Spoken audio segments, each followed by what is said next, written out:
All right, today I'm going to do this Winslow Homer, which I just saw at the Winslow Homer watercolor exhibit, and I'm going to do it in gouache. This painting is actually done in oils, so I'm going to do my best to translate it. I'm working on just a piece of like backing from watercolor paper, and it's fine to even just have this stuff around. These are just studies. And this is actually the same dimension. So if you were to take this and extend this, the corner out, you'd see it's the same. So the nice thing about this is that I'm doing it slightly different in scale, and I'm not going to be compelled to, compare one to one. So at the beginning, what I'm going to do is just draw this out with pencil, and you can even scribble it if you want to. And then I'm going to use this as the basis for the painting. So I'm going to just see if I can get this quickly. And, the tough thing about doing this on camera is that my head should be where the camera is. So I got to be a little careful about where the center is. There's going to be slight distortion happening. So I'm going to just kind of tonally work some of this out. Again, this doesn't have to be perfect. I have to keep stressing that nothing about this, doing these studies, is about doing tiny little copies. It's about extraction. So I'm going to just push this up. It's extraction process. This is not about making little postcards that you can show your friends. This is about studying and taking it. I mean, if you're an artist looking to do these, and taking these as the basis for, the language, the things that you like. That's what you should be asking. Why is it that I like this painting? And then as you begin to see what you've pulled together, you may see some things that are just similar, or you may learn a thing by studying them. So I'm going to just come over. What I loved about these was the birds. So I'm going to just put them in there, just scribble them, and then there's that one right there. The birds were just so beautifully kind of opaque. I'm going to use the tone underneath, and maybe that will help with some of the brown. So I don't know. You'll see me searching through this painting to see what it is. It will be. So, all right, and then up.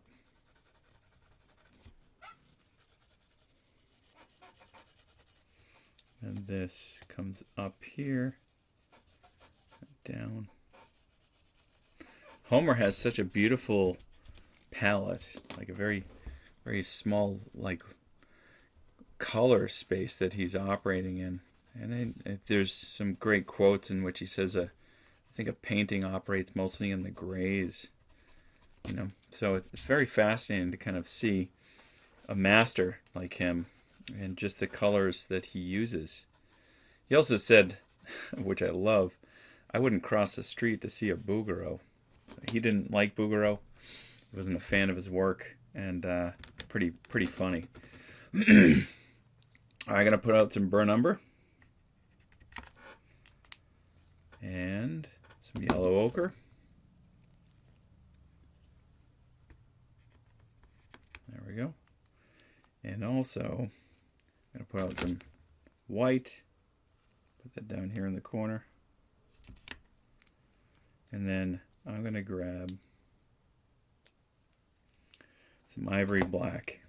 I have 2 blacks. And this should be enough for me to do most of the painting. So I'm going to grab just a napkin that I have around.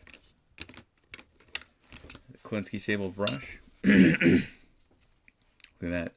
Still some paint left in from the last time I painted. Now I'm going to just start with the ground.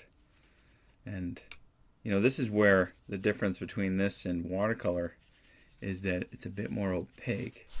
I'm actually going to put a little bit of ultramarine blue out And Ultra will make it so that if I feel like there's maybe a tiny bit of coolness that I see, I do feel like I see it, I'm going to grab just a touch of that, pull it into this neutral mixture.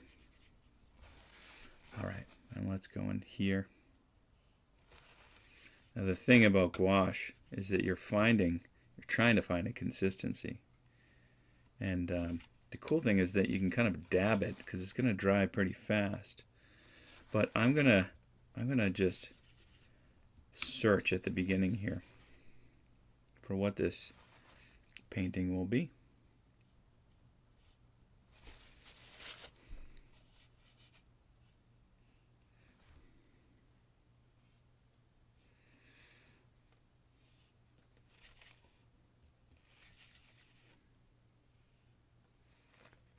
A little blue, a little bit more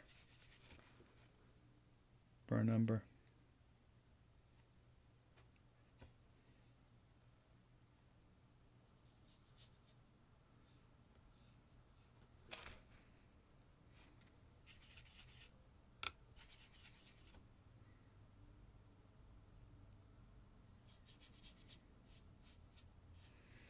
And there's a pull to it, which is, one of the things that's slightly different from watercolor.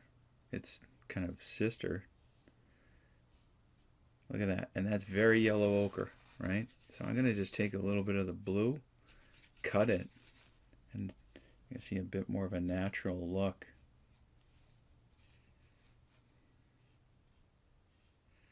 You can feel the resistance in the pull of it.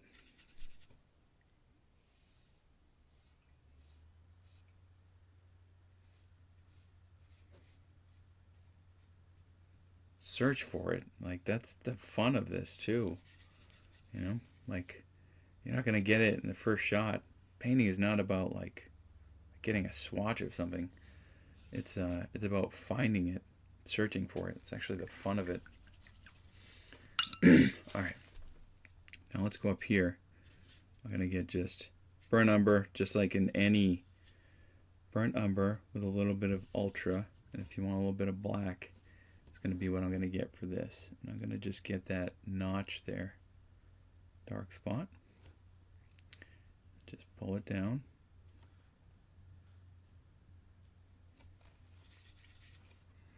Now this gets lighter.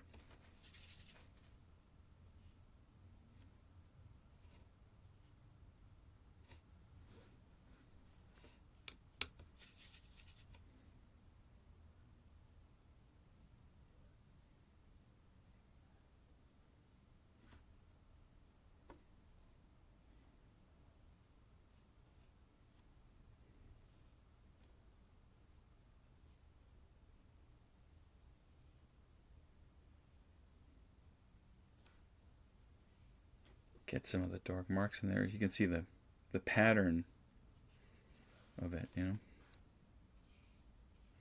the pencil drawing underneath is still there, but it's covering it, I'm going to get some of these values a little closer. And now let's get a little of this.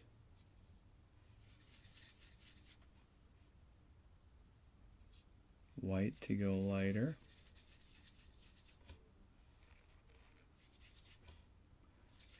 Feels like a touch towards yellow. I'm going to get the sky. Oh, sorry, the water.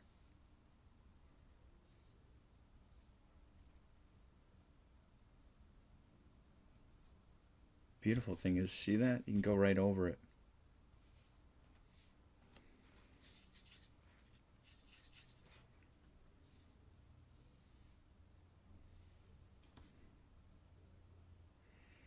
Now this can be just the first pass. See how it feels like it's drying a little on the light side. Even that, though it looks dark over here.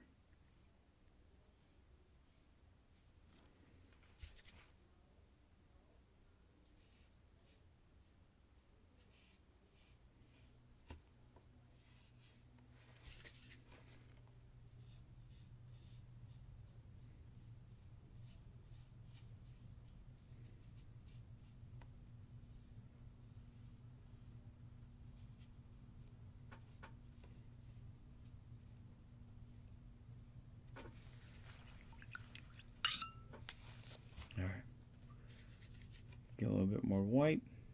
Let's get this into a green.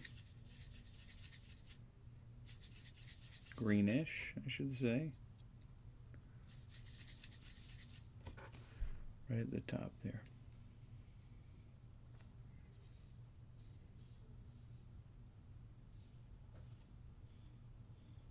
There's actually some Mondrian, I think, maybe even Benson, where they painted on like cardstock.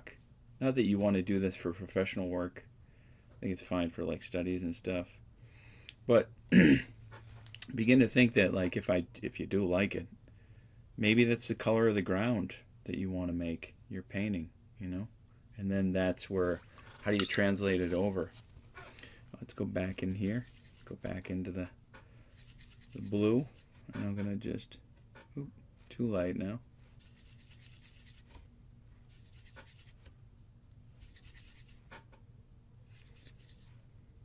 Go back over it.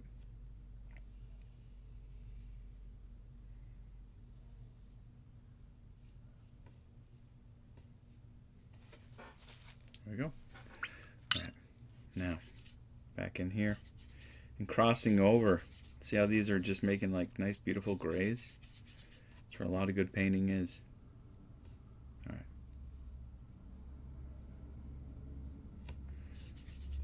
So the thing that makes gouache is that there's usually clays in there and also chalk. And that's the difference mostly between watercolor and gouache. So, you know, you're adding something that makes it opaque, but you're still adding water, so it's going to feel like a little bit transparent, which you can get a variety. In terms of like this or watercolor, I think it's up to you if you want to use one or the other. You know, maybe you find there's a little bit more variety in gouache versus watercolor because you can get transparency and opacity.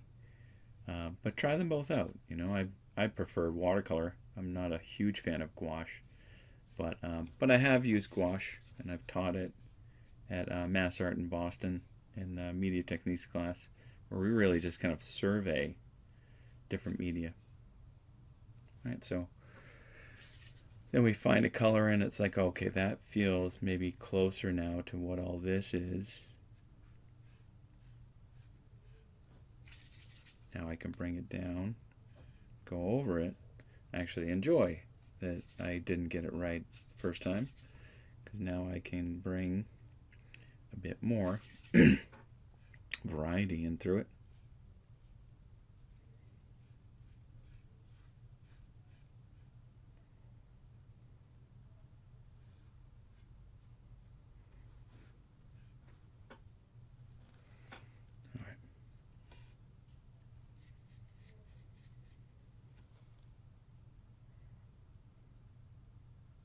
Dry brushing is something you can easily do with gouache, which is one of the things I do like about it. You can go back and forth.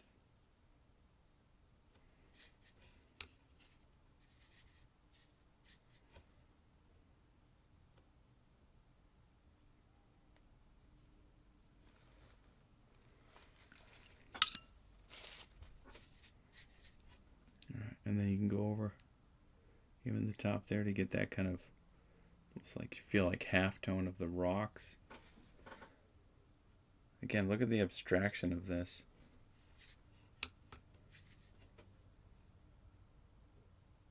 It's definitely one of my favorite paintings that is in the show, if you do make it. Museum of Fine Arts Boston watercolor show. Let me get a little bit of a red orange, just to get a little bit more color intensity in there if I do need it. So maybe just a touch of the orange over here. Oops.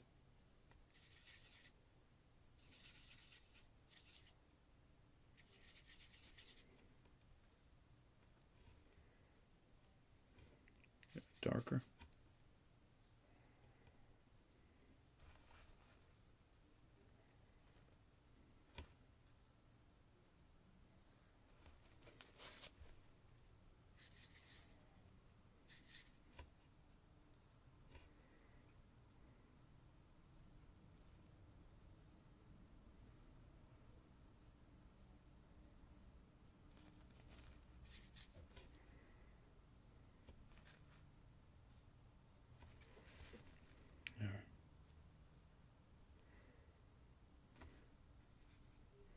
It's so abstract as a painting until you're going to add in the seagulls. That's, I think, one of the reasons why I love it so much.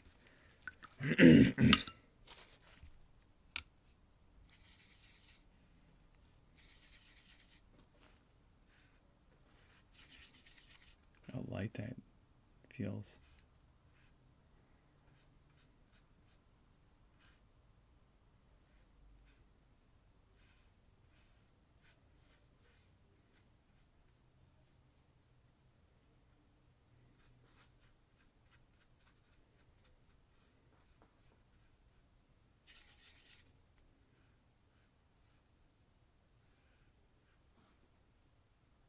Crazy, right? And it dries so much darker.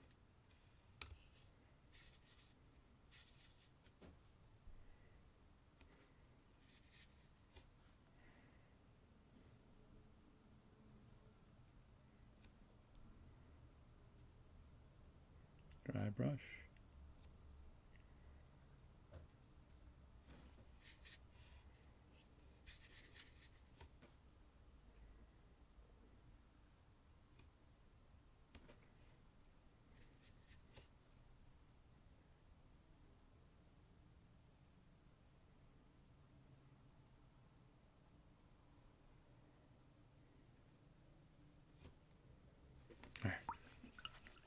Now, one of the magical parts about this is zinc white, and there's other whites I think that are a little bit more opaque, but we'll leave this for now.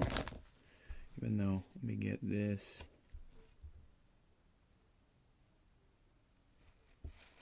And this. Go back in here. Almost like there's two whites. One is for it's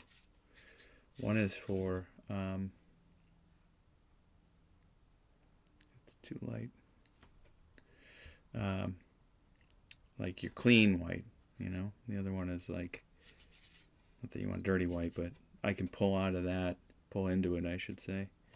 And now this one is this is going to be fresh, so I'm going to clean the brush and go over it.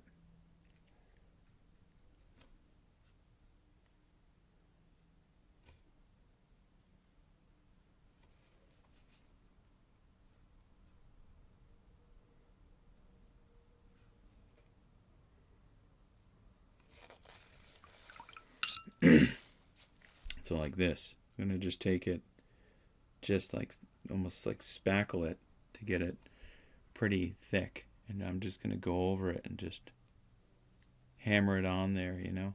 It's supposed to show that the waves are kind of crashing against the rocks. Another one of the beautiful things he's doing on this painting.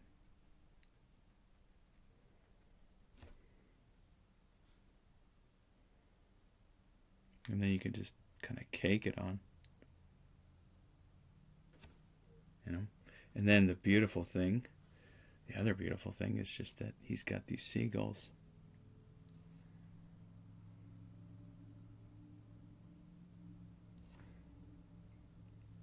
Now, this is maybe too light, but there's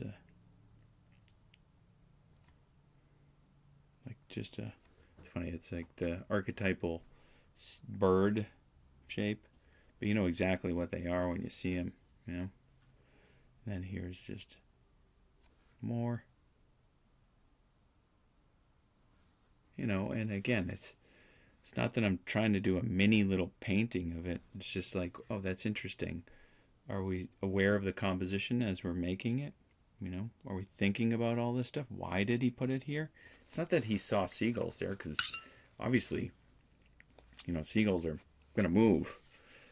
It's that he wanted them in that spot. It's a very, very fascinating, you know, different way of thinking of this stuff. And that's why we're not just like mimicking stuff. You're thinking, you're dissecting all this stuff and thinking like, oh, that's fascinating. Like, he put that there for a reason. He designed it. He designed the space. I guarantee you. Doubtful that he worked from photography. I don't think he did all that much, even though he was trained as an illustrator. But quite possible he did. Look at that. That's kind of the essence of the composition.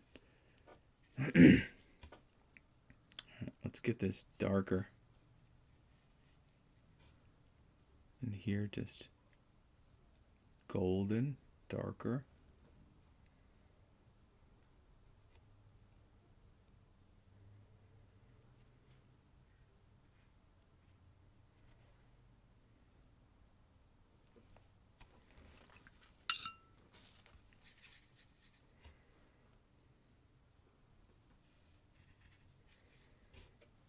This is a very loose way to paint with gouache too, but you know that it's the essence. It's the essence of the painting. It's not the copy. I gotta stress that. I feel like copies are what's thought of that this is about. This is not. This is about the study of the picture. You know, like what's the plot or something, or the analysis of the story, and you're looking for the things in it, you know.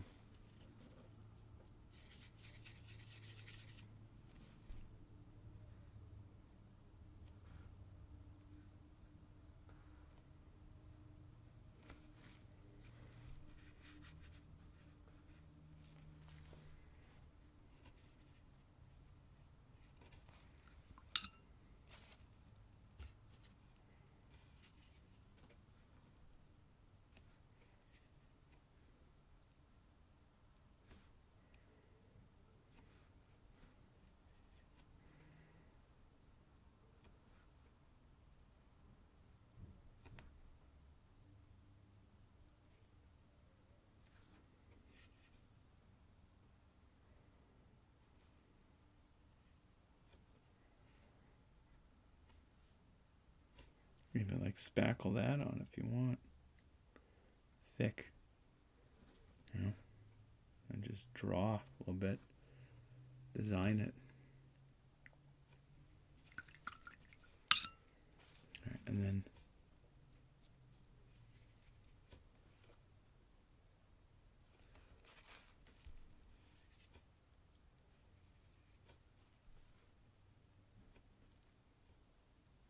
look at, he's putting these rocks over here. Or maybe they're there, who knows, but they're there, and it's interesting. They lead to a beautiful composition, or help with the composition, you know.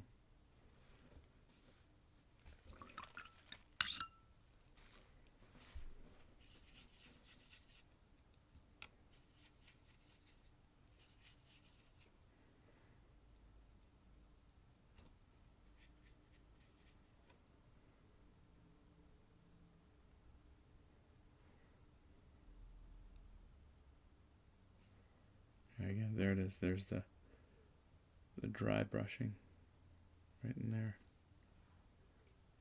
That's one of the beautiful things about gouache.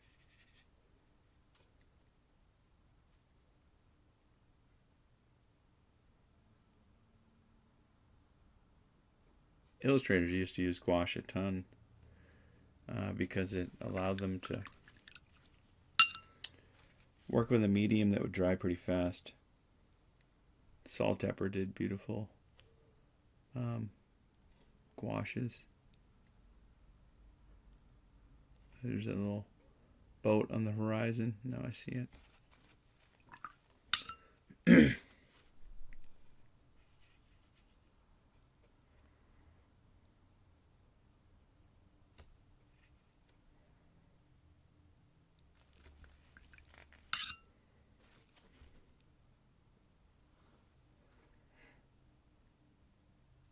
I feel like Frank Benson did a bunch as well, you know, and look at that, compositionally, you know, it just works. I get a little bit more and I think call it a day. Doesn't have to, I mean, that's the essence of it. That's really all I'm looking for here.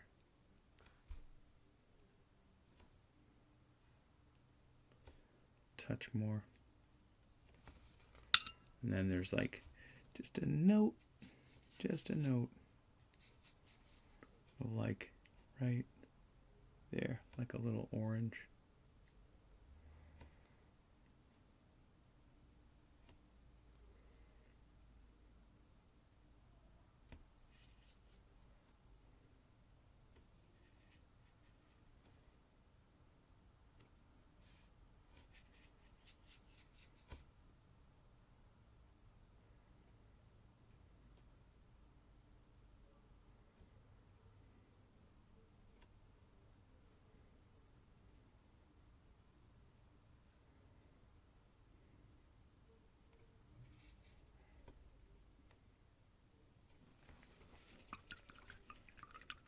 All right, one last thing. It's just that there is cast shadow for those seagulls, just ever so slightly. Places them on the ground in the context. There we go.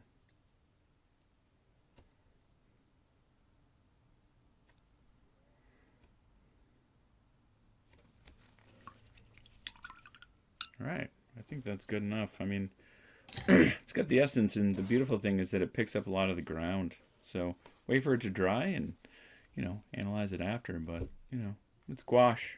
Try it out. Such a wonderful medium.